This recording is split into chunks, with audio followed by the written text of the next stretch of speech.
Okay, Quantum Leap, I see you writing a song into the show that exactly explains quantum leaping. Okay, I see you. Quantum Leap. Greetings, fellow travelers. New year means new leaps. Quantum Leap 2022 Revival is finally back with a new episode after over a month off. This one is episode 9 entitled Fellow Travelers. And during the break, if you have not become aware, it was renewed for season 2. So that means the series was picked up. Some additional episodes were added to the first season. A lot of people assumed that was possibly to end the show on a high note to go out with a series finale. However, it's been renewed for a second season. That's great news, and that means we may actually be getting more Scott Bakula than I originally assumed, and I am 100%, well, I guess I'm 99% sure that he will be showing up in some capacity come the end of this season, or at the very least, in the premiere of season 2. Don't know if he'll become a recurring or a main character, but I'm highly positive that he will make some return. Now, on with this episode. If you are new here, there will be spoilers. If you aren't interested in those, you may want to duck out now. Consider yourself warned. On with episode 9 entitled Fellow Travelers. Now, I do need to say I did enjoy this episode, but I also had some reservations and issues with it. This episode picks up in 1979 after the revelations of last episode, where the team, but specifically Addison, learned Ben leapt in some manner to protect her or to save her or something along those lines. We don't have any real information as to what sort of protecting or saving was actually going on. So the team back at Quantum Leap headquarters are attempting to track down Janice because she is the only one who they believe will have the answers. So the ongoing mystery is dealing with tracking down Janice and bringing her into the fold, while Ben is dealing with the leap in 1979. The leap was good. I enjoyed the leap, but that's where I found most of my problems as well. So this was set in 1979. It was a great setting. It's a great story. I enjoyed some of the characters. But two main issues, well, I guess three. First of all, it felt artificial. Obviously, there's a lot of techniques they need to employ to make this actually feel like 1979. It didn't feel gritty enough. It felt fake. It felt on a soundstage. It felt like some of the shots may have been on a green screen. Obviously, I understand this is a TV show with a TV show budget, and they're not going to make it look absolutely like 1979. I'm not saying I expect it to. It felt slightly hollow to me, and I never felt like I was actually being immersed in the late 70s like I think they wanted us to feel. And I don't know if that's just me feeling that way or if other people felt that. It's not a real ding against the show because a lot of shows I really enjoy have horrible settings and scenes that look like crap compared to this, and I still love them anyways. I just wanted to point that out because it was kind of something that was glaring to me. I really enjoy the whole fact that the plot was following a pseudo-mystery. Somebody was trying to kill the main woman, the singer that was Carly Farmer in this episode, and Ben had to try to prevent her death on several different occasions. And each time he prevented the death, Ziggy came back saying she still died in a slightly different manner, and all of the suspects were originally leading to her sister, then leading to a scorned partner, ex-lover, sort of. And then finally there was another twist. And the only reason I say this was a downside was because I feel like it wasn't really set up that way.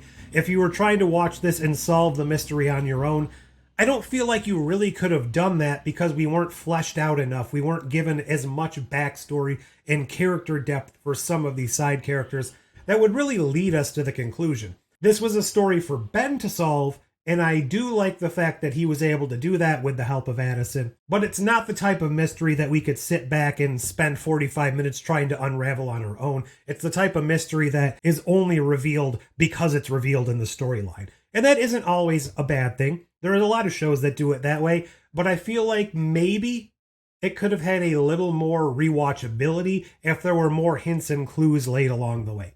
What I did like is this entire storyline was basically side-by-side comparison of the whole Ben-Addison relationship. So while trying to save this woman from her fate, dealing with her sister, all of this stuff, he was actually helpfully dealing with his situation with Addison. And one big plus, one huge plus that I really enjoyed in this is during a tense scene, a conversation between Ben and Addison where she finally lets everything go, finally says, why the hell did you do this to me, Ben? I'm feeling bad. You know, they're having this discussion and she's finally letting him know that she feels betrayed. She feels let down. And then the actual situation going on in the leap comes back to the forefront and she actually backs down. She says, you know what, Ben? I'm going to go back to Quantum Leap headquarters and look for more information. You go deal with this situation.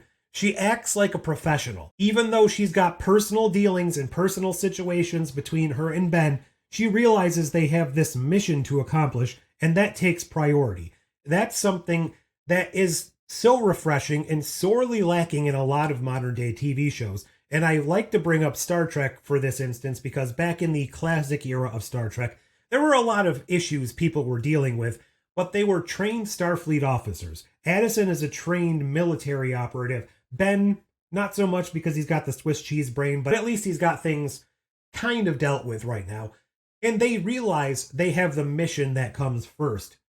That's something a lot of TV shows these days put in the background. The emotional problems need to be dealt with first, to the detriment of everything else. If there's a galactic ending event that's going to destroy half the universe, it's still the interpersonal relationships that have to be dealt with first. And that never really rings true to me. So the fact that they actually left room here for the characters to act like the mission came first, even though they've got problems to deal with, and then they dealt with those a little bit later to some sort of resolution, absolutely great to my mind. There were a couple other little issues in this episode that I liked, and those were Jen, when she finally gets the information from Ian via Ziggy that there's all sorts of different locations that Janice could have been hiding in.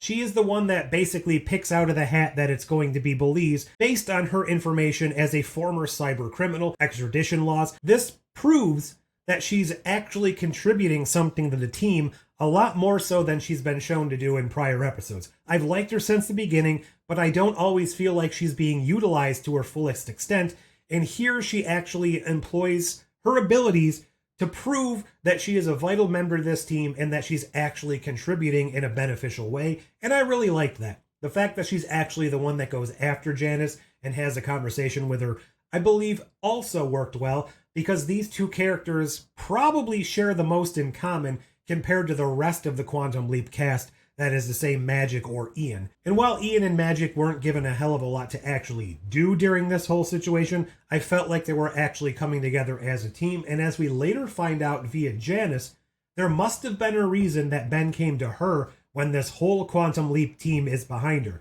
She actually references her father, Al, back in the day, not needing any outside help because he had the full support and the full backing of the Quantum Leap program. So is Janice implying, or are we meant to believe she's implying, that one of our main characters may not actually be as above board as they are pretending to be? Or is there another side character who's going to pop out that we don't really understand yet? Perhaps that congresswoman from earlier, or that future leaper who has yet to leap. Maybe there's somebody else in the military above Magic that's kind of playing with some strings that we aren't sure about yet. I really hope we don't find out that one of our main cast is duplicitous, but if it does come and it's well earned, I won't ding it too much. I would say that coming back from the pseudo cliffhanger we had with some of the reveals to this episode could have had a little bit more oomph, a little more impact. This did seem to be mostly just another episode without all that being revealed to us, without much of a plot progression,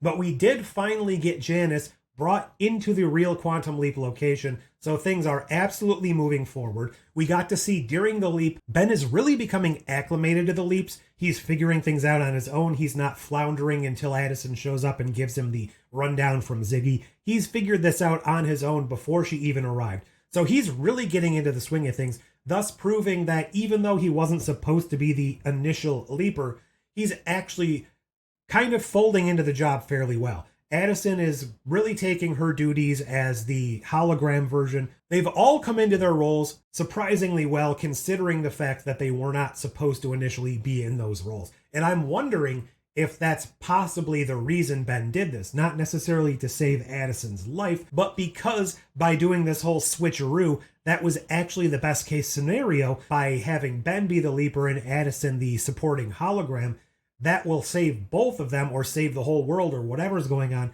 because by taking on these different roles, their different personalities and their different approaches to things will be used in a better manner. Not saying that's true, but I have to believe there's more going on. And they even mentioned that in this episode about that message left very early on where Ben says there's more going on here than you could possibly imagine or possibly understand. So there's absolutely more going on than just a man trying to save the woman he loves.